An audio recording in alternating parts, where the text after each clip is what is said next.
Hello students, video शुरू करने से पहले प्लीज चैनल को लाइक, शेयर और सब्सक्राइब जरूर करें। एक इम्पॉर्टेंट इन्फॉर्मेशन, अगर आपको इस वीडियो के नोट्स चाहिए तो डिस्क्रिप्शन बॉक्स में दिया गया डाउनलोड लिंक चेक करें।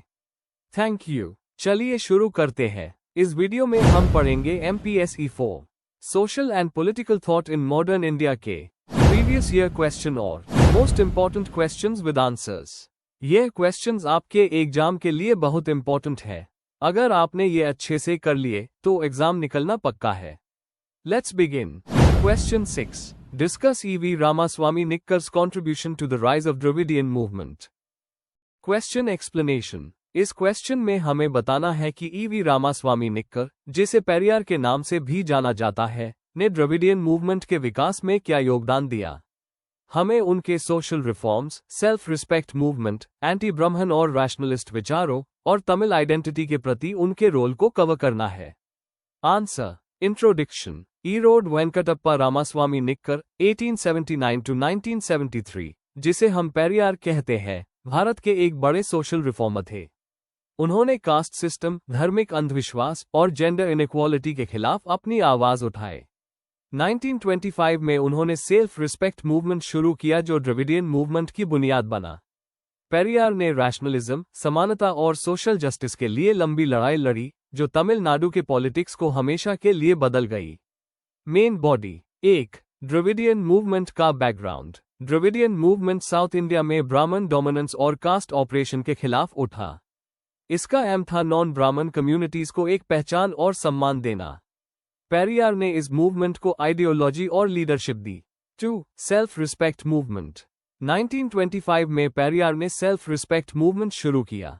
इसका में फोकस था कास्ट सिस्टम तोड़ना, अनटचेबिलिटी खत्म करना और सबको एजुकेशन देना।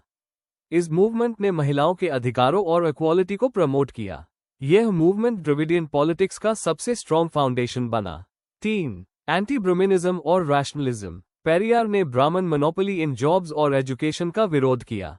उनका मानना था कि ब्राह्मणिज्म इनइक्वालिटी और सुपरस्टिशन को प्रमोट करता है। उन्होंने एथिइज्म, साइंटिफिक थिंकिंग और रैशनलिज्म का मैसेज दिया। इस वजह से आम लोग कास्ट और रिलीजन को क्वेश्चन करने लगे, जो द्रविडियन पॉलिटिक्स का कोर बना।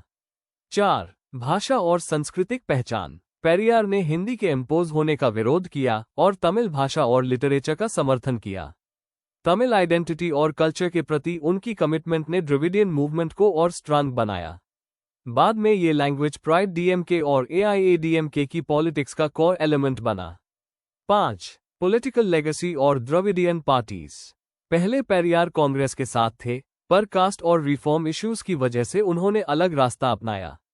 बाद में उन्होंने जस्टिस पार्टी ज्वाइन की और फिर द्रविडार कझागम DK बनाए।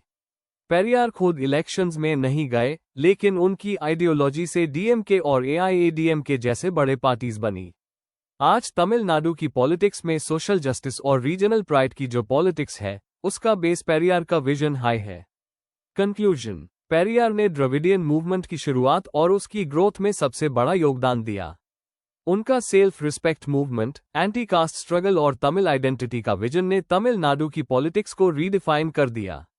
आज भी द्रविडियन पार्टीज और सोसाइटी उनके विचारों को फॉलो कर रही है। If you need the notes of this video, there is a download link in the description box. Be sure to check it out. Thank you. Question 7, examine doctor B.R. Ambedkar's views on caste system and its annihilation। Question explanation. इस question में हमें doctor Ambedkar के caste system पर विचार समझने हैं और ये देखना है कि कास्ट को खत्म करने के लिए उन्होंने क्या मेजर्स सजेस्ट किए। हमें उनकी famous book annihilation of caste, उनके रिफॉर्म्स और उनके आइडियाज को एक्सप्लेन करना है। Answer. Introduction. Doctor B.R. Ambedkar, जो भारत के संविधान के निर्माता द कास्ट सिस्टम के सबसे बड़े क्रिटिक्स में से एक थे। उन्होंने कास्ट को एक ऐसी सिस्टम बताया जो इनइक्वालिटी और एक्सप्लॉयटेशन को जन्म देती है। अम्बेडकर के लिए कास्ट का खात्मा है असली डेमोक्रेसी और सामाजिक न्याय की शुरुआत थी। उनके आइडियाज आज भी सोशल जस्टिस मूवमेंट्स को इंस्पायर करते हैं। Main body. 1. कास्ट सिस्टम की समझ। अंबेडकर ने कास्ट को ग्रेडेड इनइक्वालिटी कहा, जिसमें कुछ कास्ट को हमेशा ऊपर रखा गया और कुछ को नीचे। कास्ट सिस्टम का मेन बेस एंडोगमी था, मतलब अपनी कास्ट के अंदर ही शादी करना। उनके हिसाब से कास्ट एक एंटी सोशल इंस्टीट्यूशन था जो फ्रेटर्निटी और इक्वालिटी को डिस्ट्रॉय करता था। 2. अंबेडकर की कास्ट पैरालोचना। अपनी मशहूर किताब एनाइलेशन ऑफ कास्ट 1936 में अंबेडकर ने कास्ट को एक सोशल ईवल बोला जो हिंदू समाज को तोड़ता है। उन्होंने धर्म ग्रंथों जैसे मनुस्मृति की आलोचना की जो अनटचेबिलिटी को जस्टिफाई करते थे। अंबेडकर कहते द कास्ट एक नेशन को एक होने नहीं देता बल्कि सोसाइटी को टुकड़ों में बांट देता है। डेमोक्रेसी भी तभी पॉसिबल है जब कास्ट सिस्टम को खत्म किया जाए। 3. कास्ट के खात्मे के लिए कदम। सामाजिक और धार्मिक सुधार। अंबेडकर चाहते थे कि हिंदू धार्मिक ग्रंथों को रिजेक्ट किया जाए जो कास्ट को प्रमोट करते हैं। उनका स्लोगन था एजुकेट, एजिटेट, ऑर्गेनाइज। लीगल और कॉन्स्टिट्यूशनल स्टेप्स। संविधान में अंबेडकर ने अनटचेबिलिटी को इलीगल बनाया, आर्टिकल 17, सबके लिए इक्वालिटी, आर्टिकल 14 और रिजर्वेशन जैसे अफर्मेटिव एक्शन दिए। बुद्धिज्म की ओर कन्वर्शन। 1956 में अंबेडकर ने बुद्धिज्म अपनाया क्योंकि उनके लिए यह इक्वालिटी और रैशनैलिटी का धर्म था। शिक्षा और राजनीतिक शक्ति। अंबेडकर कहते थे कि एजुकेशन ही सबसे बड़ा वेपन है और डिप्रेस्ड क्लासेस को पॉलिटिकली ऑर्गेनाइज होना चाहिए। 4. लेगेसी और असर। अंबेडकर के आइडियाज ने दलित मूवमेंट और आज के सोशल जस्टिस पॉलिसीज को इंस्पायर किया। रिजर्वेशन पॉलिसीज और एंटी डिस्क्रिमिनेशन मूवमेंट्स यूएनएचआई की फिलॉसफी पर बेस्ड है। आज भी दलित असर्शन मूवमेंट्स अंबेडकर के लिबर्टी, इक्वालिटी, फ्रेटर्निटी के विजन को फॉलो करते हैं। कास्ट बेस्ड वायलेंस के समाधान के लिए अंबेडकर के आइडिया सबसे रेलेवेंट है। कंक्लूजन। अंत में अंबेडकर कास्ट को एक ऐसा सिस्टम मानते थे जो भारत को एक सही डेमोक्रेसी बनने से रोकता था। उन्होंने हमेशा कहा कि कास्ट खत्म किए बिना सामाजिक न्याय और इक्वालिटी पॉसिबल नहीं है। उनकी सोच एक ऐसे समाज की थी जो लिबर्टी, इक्वालिटी और फ्रेटर्निटी पर खड़ा हो। आज भी उनके आइडियाज भारत के लिए एक पावरफुल गाइडलाइन है। If you need the notes of this video, there's a download link in the description box. Be sure to check it out. Thank you. Question 8. Evaluate M.K. Gandhi's criticism of industrialization and his support for Swadeshi. Question explanation. इस question में हमें गांधी जी के industrialisation के खिलाफ विचारों को समझना है। उन्होंने इसका विरोध क्यों किया, इसके क्या नुकसान बताए। साथ ही हमें उनका स्वदेशी के पक्ष को एक्सप्लेन करना है, ये क्या था, क्यों इम्पोर्टेंट था और गांधी जी ने इसे अपनी सोच के साथ कैसे जोड़ा। आंसर। इंट्रोडक्शन। महात्मा गांधी सिर्फ एक राजनीतिक नेता नहीं थे बल्कि एक सामाजिक और आर्थिक विचारक भी थे। उनके नज़र में इंडस्ट्रियलाइजेशन शोषण, गरीबी और गांव की बर्बादी का कारण था। इसके बदले उन्होंने स्वदेशी को प्रमोट किया जो सेल्फ रिलायंस और देशभक्ति का प्रतीक था। इस आंसर में हम देखेंगे गांधी जी का इंडस्ट्रियलाइजेशन पर क्रिटिक और स्वदेशी के प्रति उनका समर्थन। Main body. 1. गांधी जी का इंडस्ट्रियलाइजेशन के खिलाफ दृष्टिकोण। शोषण और असमानता। गांधी जी कहते थे कि बड़े इंडस्ट्रीज धन सिर्फ कुछ लोगों के पास जमा कर देते हैं जबकि मजदूर और गरीब होते जाते हैं। मजदूर का अमानवीयकरण। मशीन के इस्तेमाल से मजदूर एक मशीन का पार्ट बन जाते हैं जिसमें उनकी कला और क्रिएटिविटी खत्म हो जाती है। गांव पर प्रभाव। गांधी जी कहते थे कि भारत की ताकत उसके गांव में है। इंडस्ट्रियलाइजेशन ने गांव के इंडस्ट्रीज जैसे हैंडलूम, चरखा और कला को खत्म कर दिया। पर्यावरण और नैतिक चिंता। गांधी जी को लगता था कि अधिक इंडस्ट्रियलाइजेशन पर्यावरण को बिगाड़ देगा और लोगों में भोग विलासी सोच बढ़ता है जो सिंपल लिविंग के खिलाफ है। 2. गांधी जी का स्वदेशी का सिद्धांत। स्वदेशी का अर्थ। गांधी जी कहते थे कि हमें अपने देश और पड़ोस में बने सामान का इस्तेमाल करना चाहिए। आर्थिक स्वायत्ता। स्वदेशी का उद्देश्य था गांव की इंडस्ट्रीज जैसे खड़ी और हथकरघा को रिवाइव करना। राजनीतिक महत्व। स्वदेशी सिर्फ आर्थिक नहीं था, ये एक देशभक्ति का प्रदर्शन था। ब्रिटिश गुड्स का बॉयकॉट आजादी की लड़ाई का शक्तिशाली हथियार बना। नैतिक और आध्यात्मिक मूल्य। गांधी जी के लिए स्वदेशी सत्य और अहिंसा पर आधारित था। इससे गरीबों की मदद होती थी और एक्सप्लॉयटेशन कम होता था। 3. वैकल्पिक विकास का मॉडल। गांव के गणराज्य। गांधी जी भारत को छोटे छोटे स्वायत्ता गांवों का समूह मानते थे जो अपनी जरूरतों को खुद पूरा करें। चरखा और खड़ी। चरखा गांधी जी के लिए सेल्फ रिलायंस का प्रतीक था। खड़ी एक प्रत्यक्ष आंदोलन और सामाजिक मॉडल बन गया। वेस्टर्न सिविलाइजेशन की एलो कहाना। अपनी किताब हिंद स्वराज 1909 में गांधी जी ने वेस्टर्न इंडस्ट्रियल सिविलाइजेशन को आत्मक रूप से खोखला बताया और अपना स्वदेशी रास्ता समझाया। 4. गांधी जी के विचारों का मूल्यांकन। मजबूतियां। गांधी जी के विचार सस्टेनेबिलिटी, पर्यावरण और डिसेंट्रलाइजेशन के लिए आज भी रेलेवेंट है। कमियां। कुछ लोग कहते हैं कि उनका इंडस्ट्रियलाइजेशन को रिजेक्ट करना मॉडर्न इकोनॉमी के लिए प्रैक्टिकल नहीं था।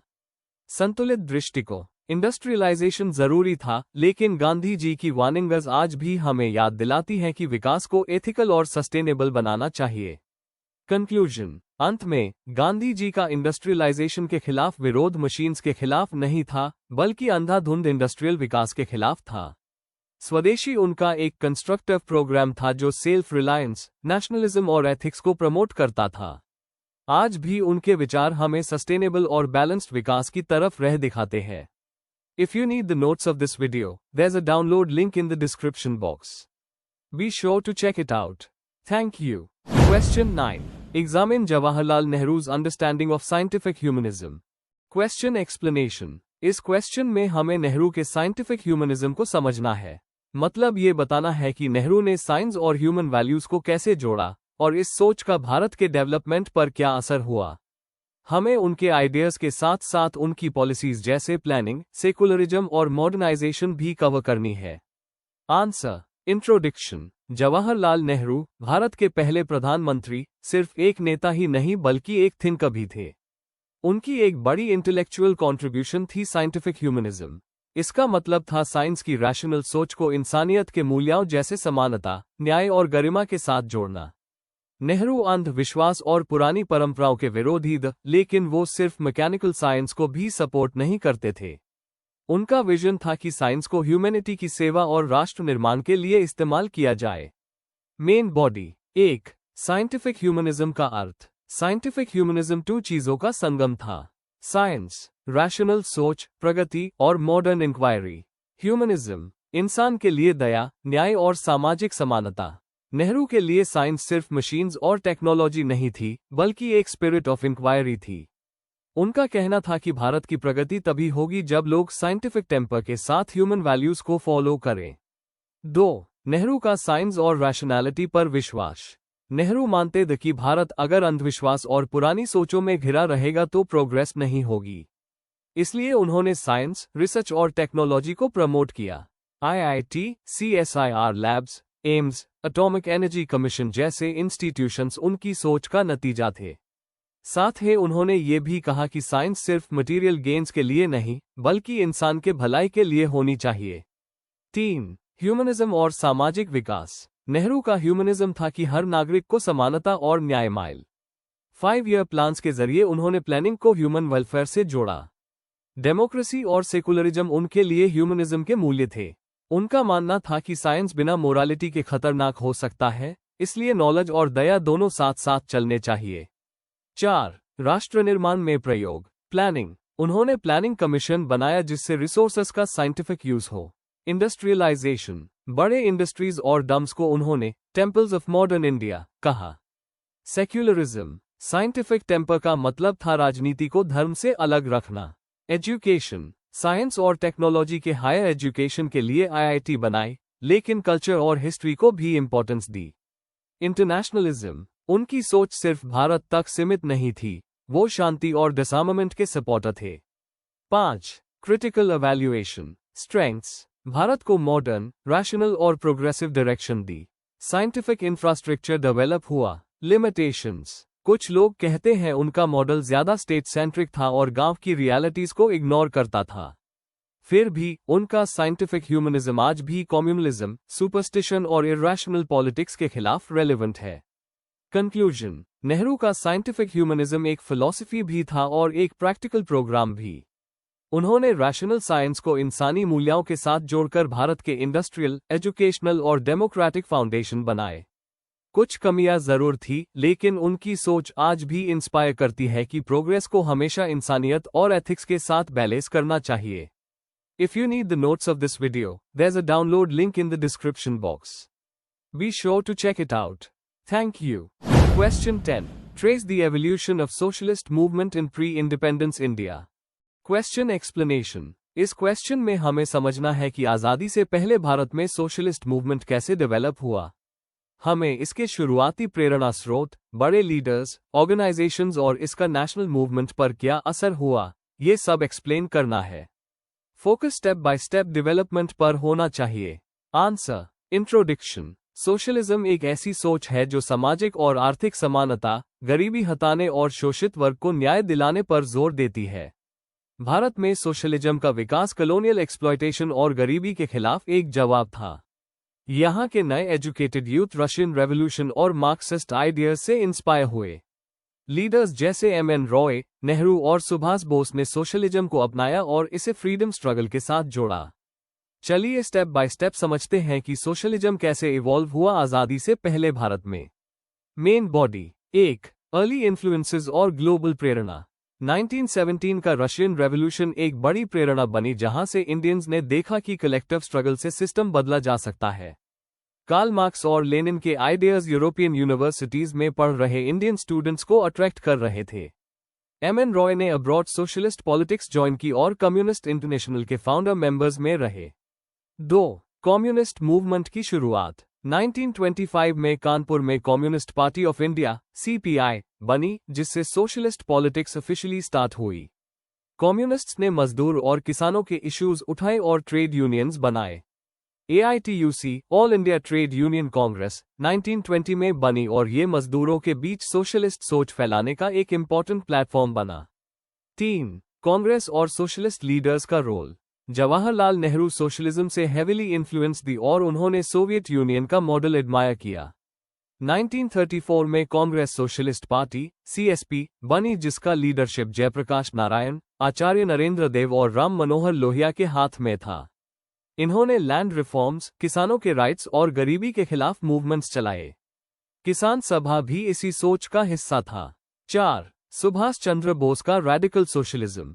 बोस एक मिलिटेंट और सोशलिस्ट अप्रोच लेकर आए। उनका मानना था कि इकोनॉमिक डेवलपमेंट के लिए स्ट्रांग स्टेट कंट्रोल और रैपिड इंडस्ट्रियलाइजेशन जरूरी है।